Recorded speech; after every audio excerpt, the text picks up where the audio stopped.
when we have children, we usually read all these books on how to make them sleep because we need them to sleep for us to sleep.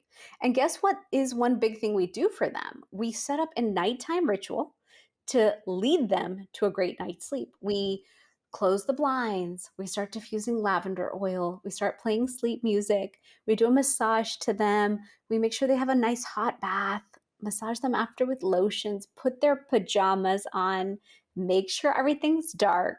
So everything you've done there is programming mind and body. Mm. We are going to bed, right?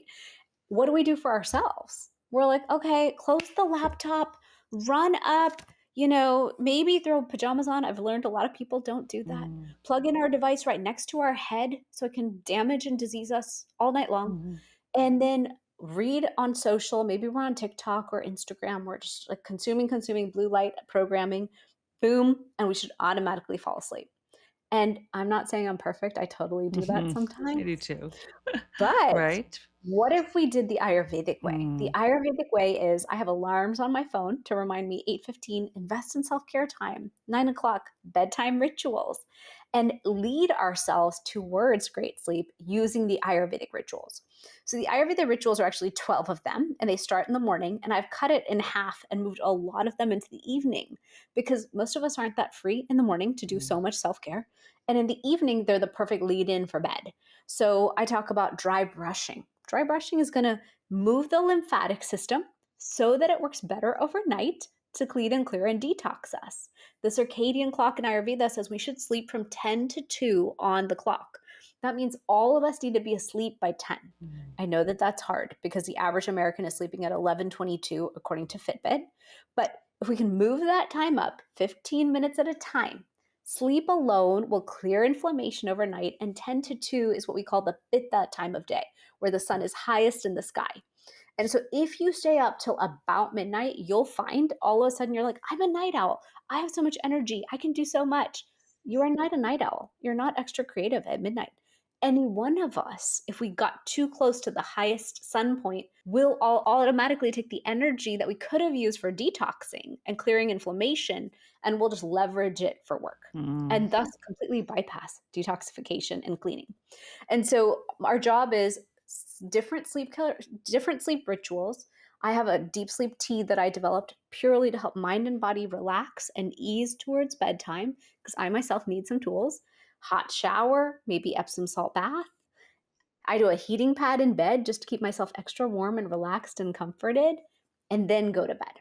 And so the more you can do in that 30 minutes to an hour leading to bedtime, the better quality sleep you'll get, and that deep sleep is going to be so restorative and healing that when you up in the morning, you'll be energized. So when I wake up in the morning, I'm joyful. I'm like, wow, I'm excited about today. And before, I used to wake up tired and exhausted and hitting the snooze button and never wanting to wake up. And so that's my dream, is for all of us to do even a few self-care rituals before bed so we wake up so excited. Ugh. I'm sitting here, I'm like, "Oh gosh, if she knew what I do." And look, I mean, like you said, I mean, we even when we're in this space, we have things we break our own, but it's an awakening, an awareness just to say, "Okay, what can I do differently? Why am I going down this road? How can I make one small change just to elevate my life?" Right? So, I'm glad you actually mentioned that there's some things that you do. What is Shivani's biggest, um challenge? Oh gosh. I would say my biggest challenge is food Mm. because I'm vegetarian. I want to eat Ayurvedic. I want to eat seasonal. I want to eat organic. I want to eat according to my dosha. Mhm. My dosha says don't eat anything hot and spicy because I'm already a fire, and all I want is I pour hot, spicy hot sauces on everything I eat. So I break that rule all day. I want to eat high protein because I'm in perimenopause. Mhm. I want to eat such nutrient density with sprouts. And so and I'm so obsessed with health, all I do is read about health. So I'm in one of those awkward positions where I can never win, no matter what I do. So I've had to make a lot of peace with food and just acknowledge that there's 7 days in a week. We can't have perfection on any given day. But if one or two meals out of the day are so awesome, it's okay. Even one meal at this point, because Right. And go easy on yourself, right? If you do that, if we start bashing ourselves for the little things that we do that we'd like to do better, we're our own worst bully. And it's nice to hear the human side of the doctor, Yeah, yeah, Shivani, yeah, because we all have those moments. So thank you for sharing that. I would have to say for me, it's probably sleep. And once in a while, it'll be sugars, but I know how I feel when I have too much.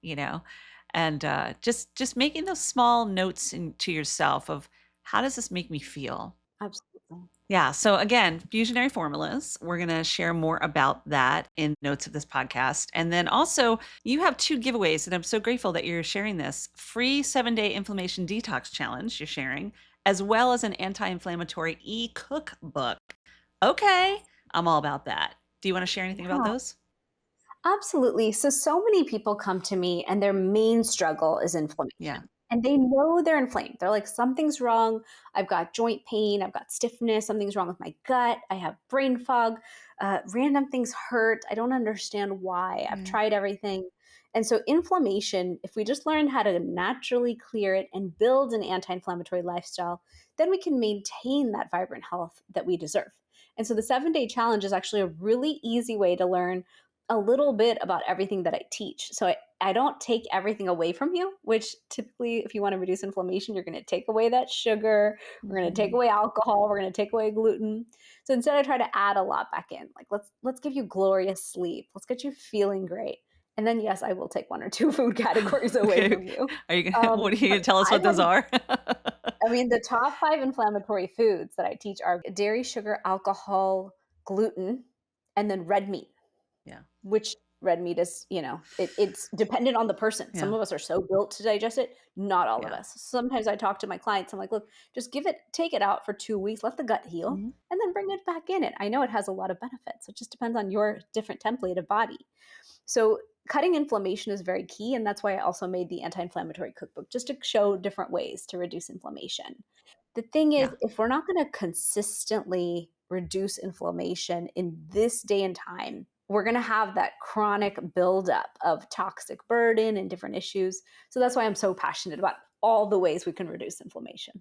And what I love that you're sharing about both of these, they're so synergetic together. So you can do the 7-day inflammation detox challenge that Shivani's offering and use her anti-inflammatory e-cookbook recipes. True. My friends, it's like right there in front of you.